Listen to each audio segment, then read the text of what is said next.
What if the truths you've believed in were incomplete? What if critical messages meant to guide humanity were hidden, omitted, or deemed too dangerous to share? Long before the Christian era, the Jewish people held certain writings as sacred and vital. Yet when compiling the Bible, some of these texts were left out, forgotten, rejected, or buried under the sands of history. Among these, the Book of Ezra emerges as a glaring mystery. Recent discoveries of its fragments reveal unsettling, even terrifying messages that were deliberately excluded from the Bible. What could be so dangerous about this book? What truths did it hold that powerful figures of the past decided you must never know?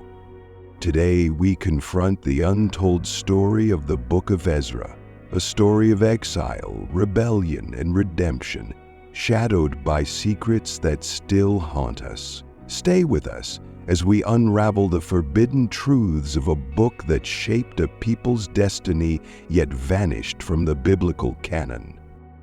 The Book of Ezra, once a cornerstone of sacred literature, stands as the 15th jewel of the revered Old Testament. The Hebrew Bible, a foundational text for Jewish faith, is meticulously divided into 3 sections: the Law, Prophets, and Writings. Within this structure, the Law forms the bedrock, comprising the first 5 books of the Old Testament. The Prophets, a powerful collection of 8 books, are split into the former prophets and latter prophets, while the writings blend poetry, wisdom, and history into a diverse collection. Ezra and Nehemiah, nestled in the writings section, were once a single volume called Ezra. For centuries, this unified book told a story of resilience and restoration. However, in the 3rd to 4th century AD, scholars like Origen and Jerome divided it into 2 parts, a decision formalized in the 15th century. Despite its significance, the authorship of Ezra and Nehemiah remains shrouded in mystery. Tradition credits Ezra, the skilled scribe, with not only these books, but also the Chronicles of 1 and 2 Chronicles. Detailed accounts of prayers, genealogies, and official documents lend credibility to the idea that Ezra himself authored these texts. Ezra and Nehemiah chronicle a pivotal period in Jewish history, spanning over 120 years of struggle and triumph.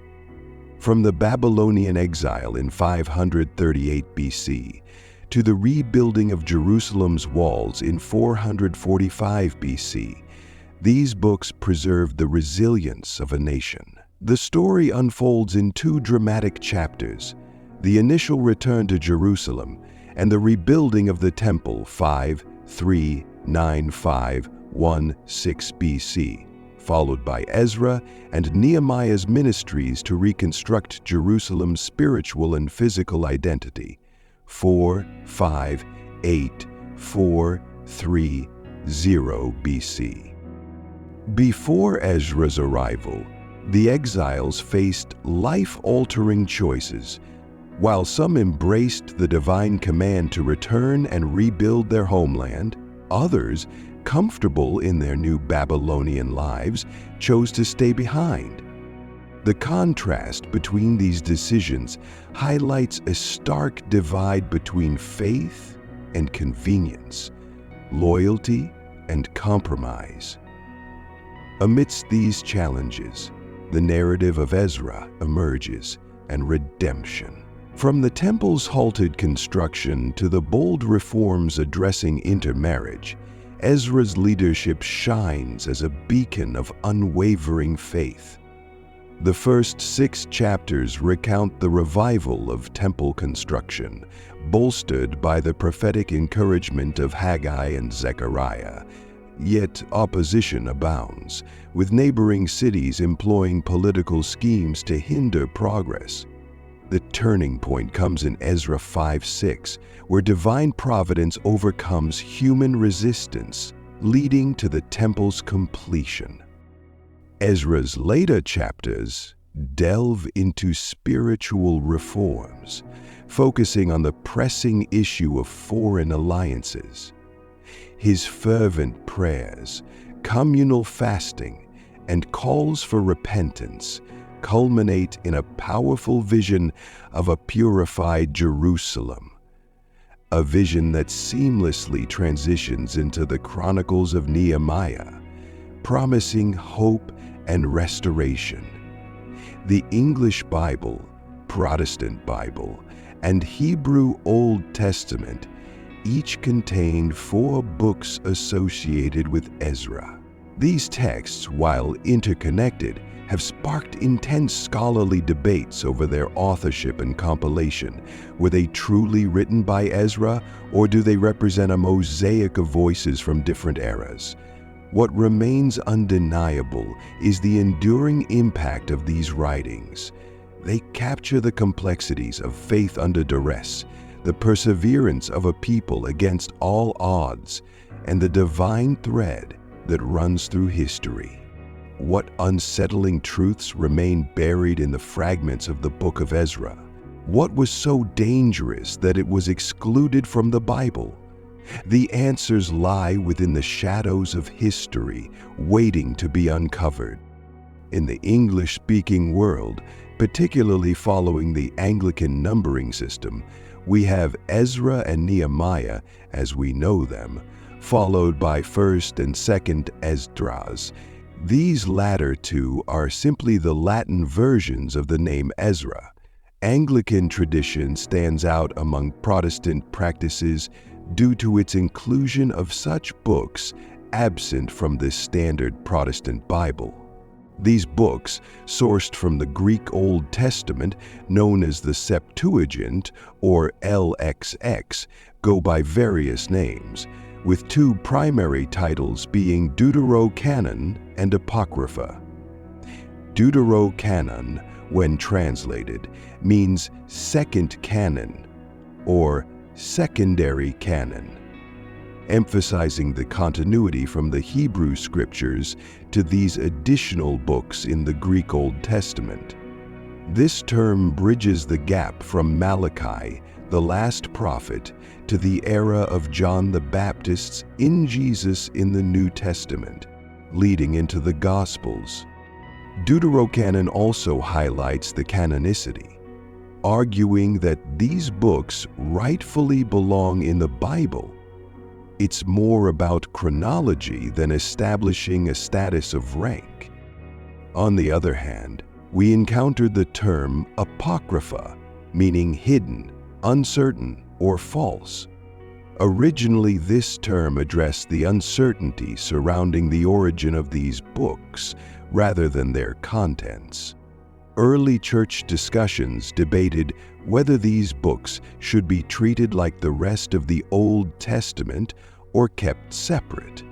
While the majority of church fathers favored their inclusion, St. Jerome was less enthusiastic, encouraging strict compliance with the Hebrew canon. St. Jerome, born between 347 and 420, hailed from a wealthy pagan family in Dalmatia. Originally sent to Rome for education, he experienced a sincere conversion to Christianity, marked by baptism under Pope Liberius. His journey into theology led him to travel to key intellectual and theological centers in the newly formed Christian empire. Ordained a priest in Antioch, he later embraced a solitary life in a nearby desert, evolving into an exceptional scholar and regarded as the most educated among the Latin Church Fathers. St. Jerome's lasting legacy lies in his extensive theological works, notably dedicating 30 years to creating the Latin translation of the Bible known as the Latin Vulgate. This huge effort solidified his position as a deeply influential and orthodox theologian during the early church era.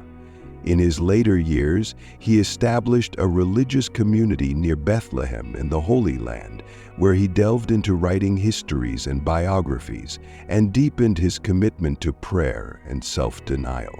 Acknowledging his vital contributions to scholarship, St. Jerome received the honored title of Doctor of the Church. Renowned as the patron saint of libraries, archaeologists, students, and translators, his feast day is celebrated on September 30th.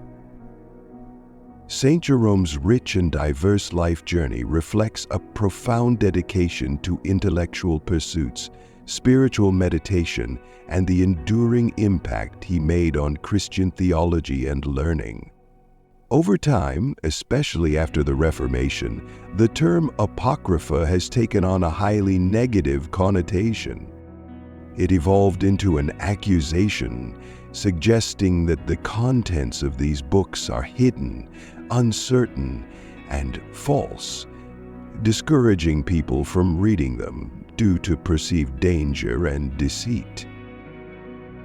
This prevailing mistrust among most Protestants today is quite different from how the early church regarded these books. Thus, we find ourselves between two extremes: Deuterocanon, leaning towards Apocrypha, tilting towards suspicion. Striking a balance between these perspectives offers a renewed understanding of the place and significance of these books in the Anglican tradition. The Catholic Church and the Apocrypha. The Catholic Church acknowledges 7 apocryphal books, meaning their Old Testament comprised 46 books, unlike the 39 in standard versions. These books were officially recognized as canonical during the Council of Trent, where the Church declared, "These books belong in our Bible." Since then, Catholic Bible translations like the Jerusalem Bible and the New American Bible have consistently included the Apocrypha, while some translations, such as the Revised Standard Version, offered editions both with and without the Apocrypha. Interestingly, the King James Version initially included the Apocrypha, but later excluded it. Various translation committees, including those responsible for the American Standard, New American Standard, and New King James versions, chose not to include the Apocrypha at all. 1st and 2nd Esdras, although part of the Apocrypha, are not accepted by either Catholics or Protestants. Other books in this collection are Tobit, Judith, the remaining portion of Esther, the Wisdom of Solomon, Ecclesiasticus, Baruch, attached with the Epistle of Jeremiah, the Song of the Three Children, the History of Susanna, added to Daniel, Bel and the Dragon, also added to Daniel, and the Prayer of Manasses. Speaking of the Prayer of Manasses, this book addresses a significant historical figure, Manasseh, one of the most wicked kings of Judah. While the Book of 2 Kings omits a crucial detail, 2 Chronicles chapter 33 reveals that at the end of his life, Manasseh repented and prayed to God. The Prayer of Manasses attempts to capture that prayer, providing insights into bridging gaps in our historical understanding. It's worth noting that this particular book is not accepted by either Catholics or Protestants. Also, the Apocrypha contains the books of 1 and 2 Maccabees, adding depth to historical and religious narratives. Why does the Catholic Church strongly defend the Apocrypha while not recognizing the 1st and 2nd Esdras? The primary reason lies not in evidence validating its authenticity, but rather in its harmony with some of their doctrines. Take, for example, the Catholic teaching of praying for the dead and the belief that sacrifices can influence the fate of the deceased. According to this doctrine, once a person passes away and enters a state of torment or suffering, prayers and monetary offerings can change their eternal destination, shifting them from suffering to a place of reward. However, this perspective is not in harmony with the teachings of inspired scriptures. The Bible consistently asserts that a person's eternal destiny is sealed upon death.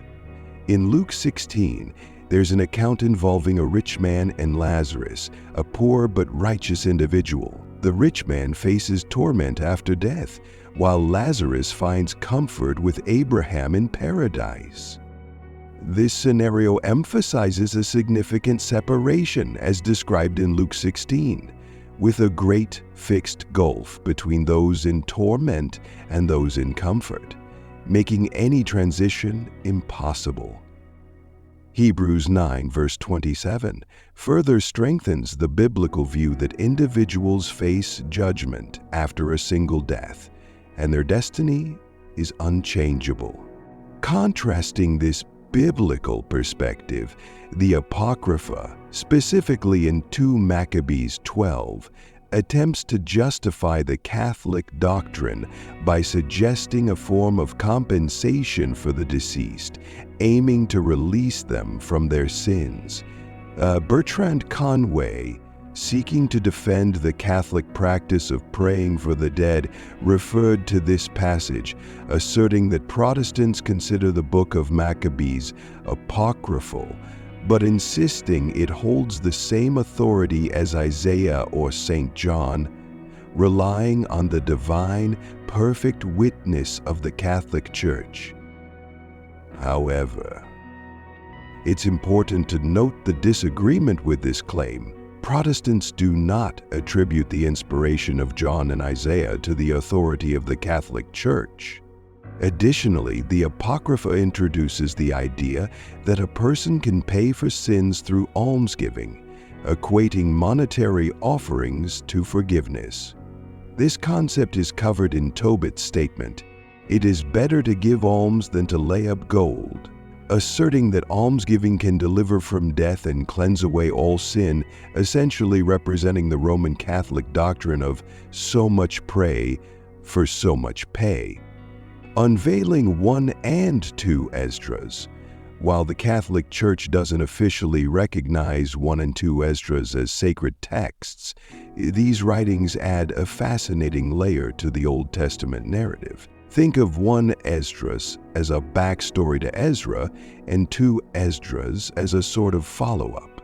Despite being attributed to Ezra, there's a likelihood that he wasn't the actual author, adding a mysterious touch. 1 Esdras holds a particular fascination. Although it might appear somewhat repetitive initially, a significant portion of it, both at the beginning and the end, repeats almost word for word the conclusion of 2 Chronicles and parts of the regular Book of Ezra. While there are minor differences in numbers and certain details, it essentially echoes familiar material. Similar to how 1 and 2 Chronicles retell events from 1 and 2 Kings, 1 Esdras offers a slightly changed perspective, creating a historical continuity that links the end of 2 Chronicles to the beginning of Ezra. It's like a thread connecting the fall and rise of Jerusalem, adding a positive and hopeful tone to the narrative. Yet, what sets 1 Esdras apart is a unique section featuring the Zerubbabel and 3 young guards. This particular story adds a distinctive flavor to the overall narrative, breaking away from repetition and introducing a fresh and engaging element to the text. Chapters 3 and 4 of 1 and 2 Esdras, especially during the rule of the Persian king Darius, unfold a captivating tale. In this narrative, 3 bodyguards engage in a competition to impress the king by determining what they believe is the strongest. The victor with the wisest statement stands to receive rich gifts and great honors. adding an interesting dimension to the storyline. In this captivating tale, the first god presents a strong argument, proclaiming that wine stands as the mightiest force.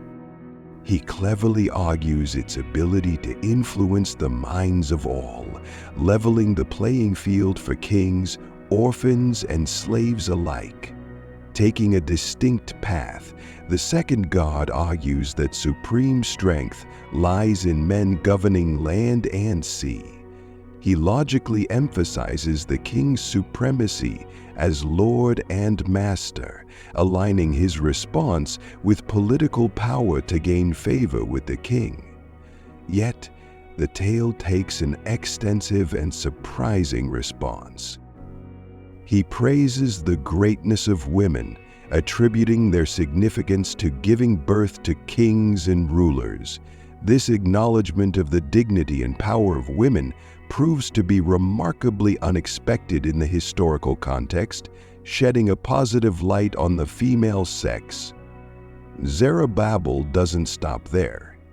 He continues to highlight the wideness of the earth and the swift motion of the sun, crediting greatness to these natural elements. However, he concludes that truth surpasses all, emerging victorious in the contest. This subtle shift in the narrative seamlessly shifts to pointing to the Creator and God Himself, emphasizing the significance of truth and wisdom. While acknowledging possible historical inaccuracies, First Esdras becomes a source of study, offering a deep observation. It discusses the significance of lady wisdom and emphasizes the crucial role of truth in God's religion. Zerubbabel's discourse on truth emerges as a strong lesson for apologetics and evangelism, rendering this book a valuable and enriching read. Often overshadowed, it contains a distinctive narrative that unfolds insights into Christian living and instruction. For a gripping and meaningful exploration, consider immersing yourself in the discourse of Zerubbabel, found in chapters 3 and 4 of 1 Esdras.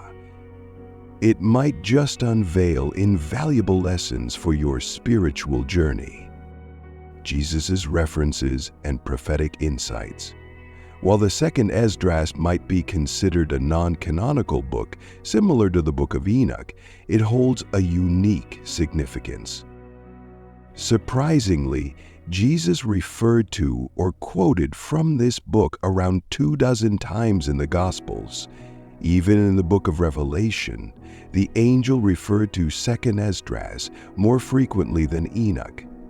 Despite its brief 16 chapters, this book provides profound insights. Among the noteworthy quotes, 2nd Esdras explains the concept of the narrow way, shedding light on why Jesus described it as such, and the significance of finding it. Many Christians might not realize that this seemingly random idea connects to the end times. As explained in 2nd Esdras, 2nd Esdras also clearly mentions Daniel's fourth beast, revealing its identity and transformation from the 1st century to the Antichrist kingdom. Despite the uncertainties about its authorship, the importance of the 2nd Esdras is highlighted by Jesus himself, who referred to it on numerous occasions. If not directly authored by Ezra, it suggests inspiration from someone divinely inspired. Ezra's historical significance is undeniable, leading Israelites back to their homeland from Babylon in 457 BC under the reign of Artaxerxes. This event likely marked the beginning of the 70 weeks of Daniel. Every non-canonical book must be evaluated based on its agreement with the 66 books of the Bible. As we delve into the 2nd Esdras, you'll witness its remarkable alignment with many canonical sections. The age of Second Esdras is proof of its value, with a history spanning 2,500 years. Although the original Hebrew text no longer exists, Aramaic versions from 200 AD have survived.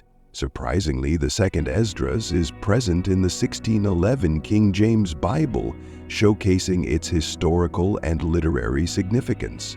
It also finds a place in various translations, such as the Ethiopian, Syriac, Coptic, Armenian, and Georgian versions. When Jesus quotes from books like Isaiah or Deuteronomy, he often prefaces it with, "It is written." Interestingly, this norm is absent when he refers to Second Esdras. This subtle distinction implies that Second Esdras might be a different genre of literature than Scripture. While it contains inspired ideas, not every word may be considered inspired. This once again places Second Esdras in the same category as Enoch, requiring discernment to distinguish between inspired and non-inspired content. When Jesus quotes from Second Esdras, he assumes that his audience is familiar with the book, referencing it in passing without providing all the details. This approach encourages the listeners to recall Esdras' teachings and connect them with Jesus' words, creating a gripping interplay between the two. Let us illustrate this with an example. When Jesus made a triumphant entry into Jerusalem on Palm Sunday, riding a donkey, his followers hailed him, laying palm branches and their coats on the ground as a first-century version of a red carpet. The crowd recognized Jesus with a messianic phrase saying, "Blessed is the one who comes in the name of the Lord," essentially declaring him the Messiah. The Pharisees, wanting to deny Jesus' messiahship, asked him to rebuke his disciples. But instead, Jesus responded, "I tell you, if these were silent, the very stones would cry out." Luke chapter 19, verse 40. This seemingly strange phrase has puzzled scholars, who suggest that it implies all of creation speaking to what is true, whether acknowledged by humans or not. However, what many don't know is that the notion of stones crying out is a quote from the Book of Second Esdras. In this book, an angel gives Ezra 15 end-time signs, with the sixth sign being that the stones will cry out. Jesus expected the Pharisees to recognize this quote, essentially saying that if humans failed to acknowledge him, the end times would commence, marked by the stones crying out. Interestingly, Jesus made this statement as he approached Jerusalem, near the temple. This prompts the question, which stones was Jesus referring to? It appears he meant the buildings of Jerusalem, stressing the idea that the signs of stones crying out. Now, let's explore another famous phrase of Jesus about the narrow way. During the Sermon on the Mount, he said, "Enter by the narrow gate, for the gate is wide and the way is easy. That leads to destruction, and those who enter by it are many. For the gate is narrow, and the way is hard that leads to life, and those who find it are few." This statement in itself makes sense and aligns with the concept of the narrow and wide gates. Yet what escapes the notice of many scholars is that this phrase refers to a more extensive passage in the Second Esdras. Jesus presumed that his audience was familiar with Second Esdras, so he didn't delve into all the additional details. By uttering those words, he prompted his listeners to recall the extra details from Esdras, which, unsurprisingly, hold end-time significance. Here's what Second Esdras elaborates on. Imagine a vast city situated in a large valley. But the sole entrance is a narrow passage through the mountains. This passage is dangerous, with fire on one side and a sharp cliff over deep waters on the other. The path is so narrow that only one person can enter at a time. If someone is given this city as an inheritance, the only way to possess it is by navigating through this dangerous passage. Continuing the comparison, 2nd Esdras emphasizes that the entrance to this future age is narrow, filled with sorrow, trials, pain, and dangers. Only a few will pass through these tribulations and evils to receive the abundant and sure blessings of the future world. The angel, speaking to Esdras, questions why people focus on the present instead of the future. The passage reads, "Then were the entrances of this world made narrow, full of sorrow and trials. They are but few and evil, full of danger and very painful. For the entrances of the elder world were wide and sure, and brought immortal fruit. If then they that live labor not to enter these straight and vain things, they can never receive those that are laid up for them. Why let it bother you when you're only human?" It becomes evident that this is the same comparison as the one in Matthew 7 that Jesus provided. However, 2nd Esdras adds a wealth of extra detail to enrich the understanding. The crucial question arises, what does this city of our inheritance represent? Certainly, the New Jerusalem described in Revelation 21:22 serves as the ultimate inheritance, awaiting us after Jesus' return. The narrow way is emphasized by Jesus in Matthew chapter 7, is not only exclusive, but also challenging, filled with tribulations. It's a path that demands endurance and commitment. In essence, Jesus urges us not to be focused solely on our present lives, but to keep our gaze fixed on the future inheritance awaiting us. Focusing on this future reality makes the challenges of the present more bearable. Those unwilling to walk the narrow way miss the opportunity to enter the glorious city, the New Jerusalem. 2nd Esdras, however, doesn't conclude in the narrow way.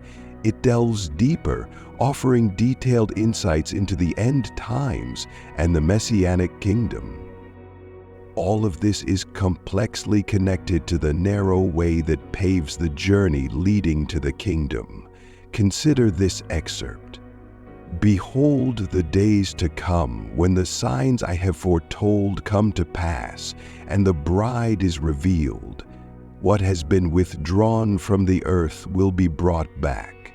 Whoever is delivered from these predicted evils will witness wonders.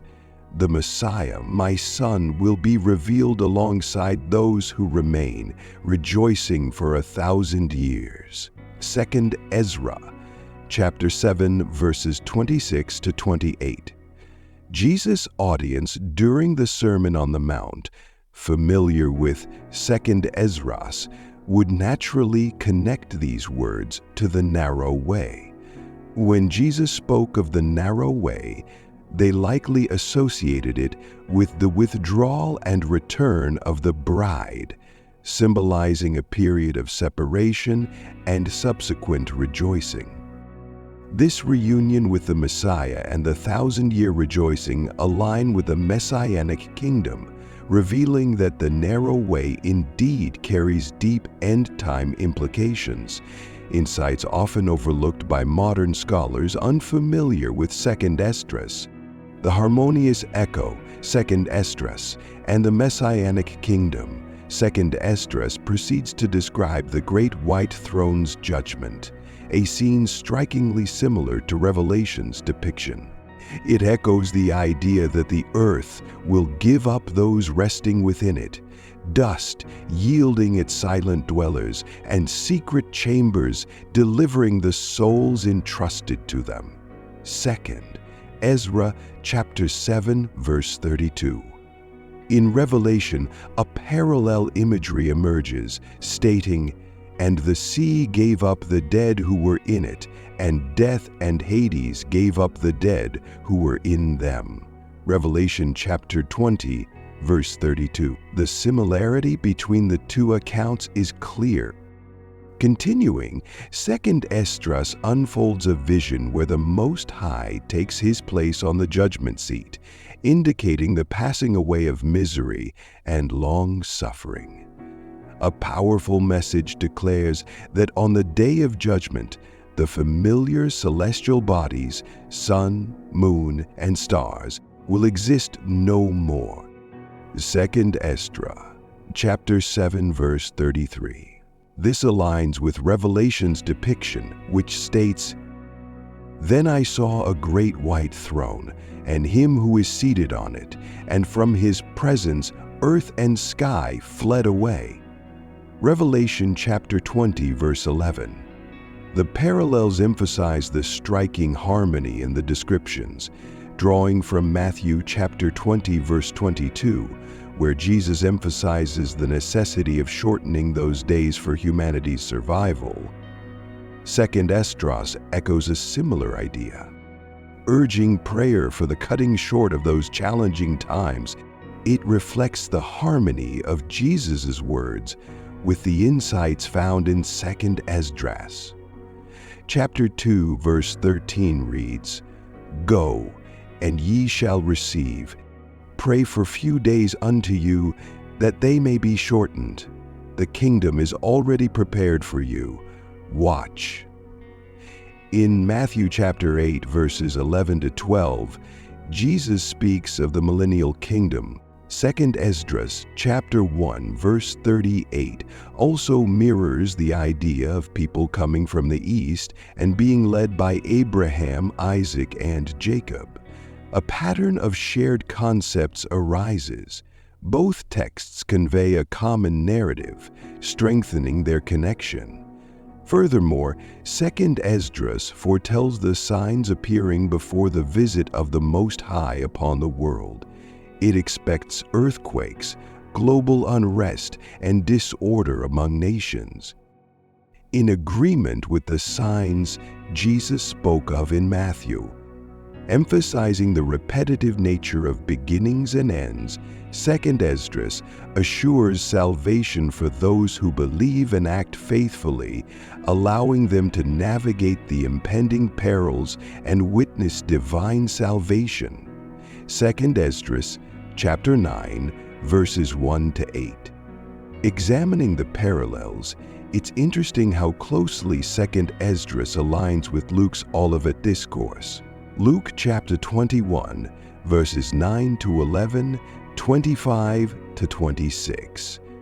Luke's account warns against fear amid wars and riots, emphasizing that these events are unavoidable, but don't signify the immediate end. Nations rising against nations, celestial signs and earthly distress are foretold, with a call to remain watchful, praying for escape from coming trials. Similarly, 2nd Esdras inserts a unique refinement. The return of Jesus occurs amid these signs, neither at the outset nor the conclusion. This distinctive placement aligns with a pre-rapture perspective, providing an alternative interpretation of the sequence of events. Looking deeper into biblical insight, 2nd Esdras offers an exciting perspective on Nebuchadnezzar's dream in Daniel 2, specifically the image in the stone cut without human hands. Daniel records the stone striking the image's feet, breaking them, and eventually becoming a great mountain that fills the entire earth. Daniel chapter 2, verses 34 to 35. 2nd Esdras sheds light on this symbol, explaining that after the preceding signs come to pass, the Son of God will be revealed. This revelation involves a gathering of countless people engaged in battle against each other, symbolizing conflict. However, when they hear the Son's voice, they stop their dispute. The Son, identified as Jesus, stands on Mount Zion, which is not already present but is in the process of coming. The mountain signifies the New Jerusalem, prepared in heaven and coming down as a bride. According to 2 Esdras, the New Jerusalem is the heavenly Mount Zion, unveiled as it descends, a captivating perspective on the celestial city's role in the narrative. Imagine the New Jerusalem, radiant as the morning sun, a city where sorrow and suffering no longer exist, and peace reigns eternal. This vision is not merely an idyllic fantasy, but a profound symbol of hope and inspiration for all who dare to walk the narrow way.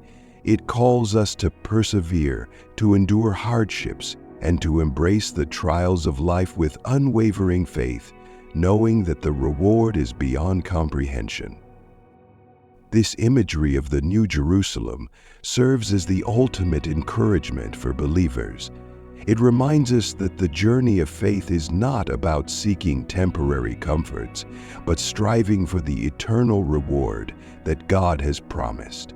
The narrow way, difficult as it may seem, leads to this glorious destination, a place where God dwells among His people and where His love and justice prevail.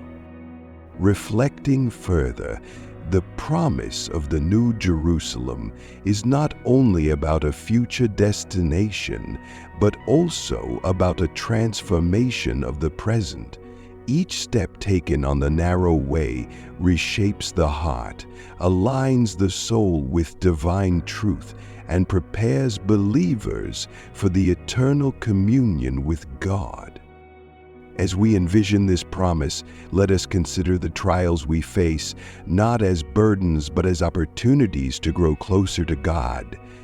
The stones on the narrow path may bruise our feet, but they also remind us of the solid foundation upon which we stand, God's unchanging truth. Let us walk with determination, knowing that every step brings us closer to the radiant gates of the New Jerusalem. Are we ready to embark on this transformative journey? Are we willing to navigate the trials and challenges that come with walking the narrow way? The answer lies not only in our actions, but in the faith we carry within us. The New Jerusalem is more than a promise. It is a calling, a destination waiting for those who remain steadfast and faithful. It is a reminder that God's justice and love will ultimately prevail, drawing us into His eternal presence. The journey through the narratives of Ezra, the Apocrypha, and the Deuterocanonical books reveals a profound intersection of history, faith, and divine revelation. These writings challenge us to look beyond the surface, to question what has been deemed dangerous, and to seek the truths buried in the sands of time. They remind us that the narrow way, though fraught with trials and tribulations, is the only path leading to the eternal inheritance of the New Jerusalem. The New Jerusalem is not just a promise of the future. It is a call to transform our present. It is a reminder that every trial we face on this narrow way is shaping us, refining us, and aligning us with God's ultimate purpose. The stones that cry out, the gates that narrow, and the truths hidden within these ancient texts all point toward one undeniable reality. God's kingdom is near, and His justice and love will prevail. As we navigate the challenges of life, let us remember that the path we walk is not one of isolation, but one of divine purpose. It is a journey that demands endurance, faith, and a relentless pursuit of truth. The radiant gates of the New Jerusalem are open to those who remain steadfast, who persevere through the trials, and who hold fast to the hope of God's eternal promise. This is not merely a historical exploration, it is a spiritual calling. The truths of these forgotten texts urge us to examine our faith, to walk with conviction, and to trust in the eternal reward that awaits. The New Jerusalem is not just a destination, it is the culmination of God's divine plan for humanity, a plan that begins now in the choices we make and the faith we uphold. Are we prepared to embrace this call?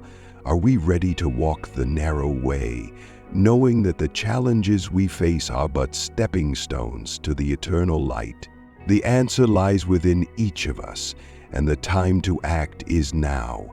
The truths of the past, the trials of the present, and the hope of the future converge in this moment, calling us to step forward in faith and claim the promise of God's everlasting kingdom.